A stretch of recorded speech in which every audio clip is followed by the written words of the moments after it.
वट सावित्री व्रत और कथा। वट सावित्री व्रत ज्येष्ठ मास की कृष्ण पक्ष की अमावस्या को मनाया जाता है। यह स्त्रियों का महत्वपूर्ण पर्व है। इस दिन सत्यवान सावित्री यमराज की पूजा की जाती है। यह व्रत रखने वाली स्त्रियों का सुहाग अचल रहता है। सावित्री ने इस व्रत के प्रभाव से अपने मृत पति सत्यवान को धर्मराज से जीवित कर लिया था। पूजा विधि विधान।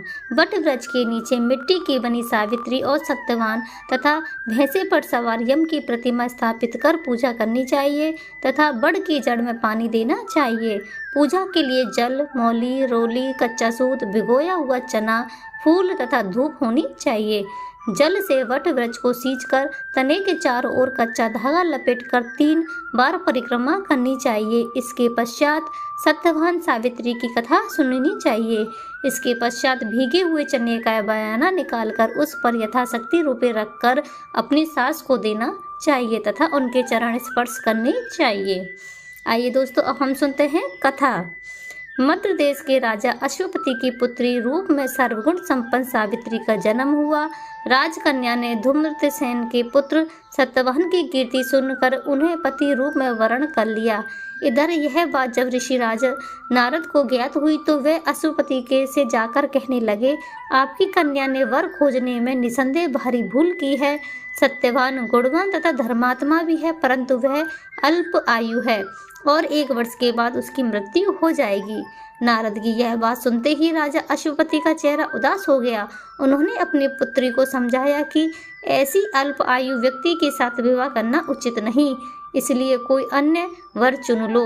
इस पर सावित्री बोली, पिताजी, आर्यकन्या अपना पति 1 बार ही वरण करती हैं। अब चाहे जो भी हो, मैं सत्यवान को ही वर स्वरूप स्वीकार करूंगी।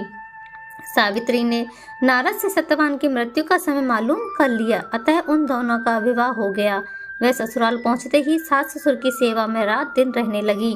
समय बदलता ससुर का बल क्षीण होते ही शत्रुओं ने राज छीन लिया। नारद का वचन सावित्री को दिन प्रतिदिन अधीर करता रहा। उसने पति की मृत्यु का दिन नजदीक आने से 3 दिन पूर्व ही उपवास शुरू कर दिया। कथित निश्चित तिथि पर पितरों का पूजन किया। नित्य की भांति उस दिन भी सत्यवान अपने समय पर लकड़ी काटने के लिए जब चला तो सावित्री भी सास ससुर की आज्ञा लेकर चलने को तैयार हो गईं। सत्यवान वन में पहुंचकर लकड़ी काटने के लिए वृक्ष पर चढ़ा। वृक्ष पर चढ़ने के बाद उसके सिर पर भयंकर पीड़ा होने लगी। वह नीचे उतरा। सावित्री ने उसे बड़ के पेड़ के नीचे ही लिटाकर उसका सिर अपनी जांघ पर रख लिया। देखते ही देखते यमराज सत्यवान के प्राणों को लेकर चल दिए। सावित्री सत्यवान को वट वृक्ष के नीचे ही लिटाकर यमराज के पीछे पीछे चल दी। पीछे आती हुई सावित्री को यमराज ने उसे लौट जाने को आदेश दिया, पर इस पर वह बोली, महाराज, जहाँ पति वहीं पत्नी, यही धर्म है, यही मर्यादा है। सावित्री की धर्मनिष्ठा से प्रश्न होकर यमराज बोले, पति के प्राणों के अतिरिक्त कुछ भी मांग लो। सावित्री ने यमराज से सास ससुर की आंखों की ज्योति और दीर्घायु मांगी। यमराज तथास्तु कहकर आगे बढ़ गए। सावित्री भी यमराज का पीछा करती रही। यमराज ने अपने पीछे आती सावित्री से वापस लौट जाने को कहा तो सावित्री बोली, पति के बिना नारी के जीवन की कोई सार्थकता नहीं।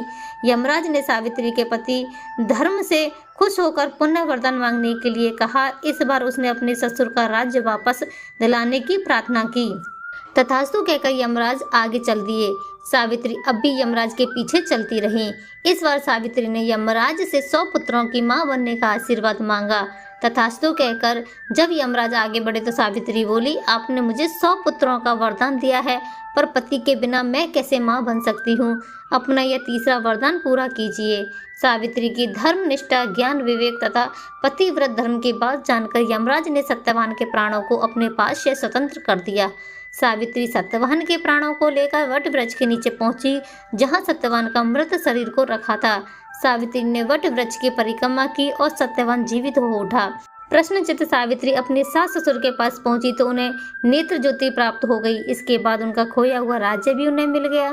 तभी से वट वृक्ष की पूजा की जाती है। हे वट देवता, जैसे सावित्री को सुहाग दिया वैसे ही कथा कहने और सुनने वाले सबको देना।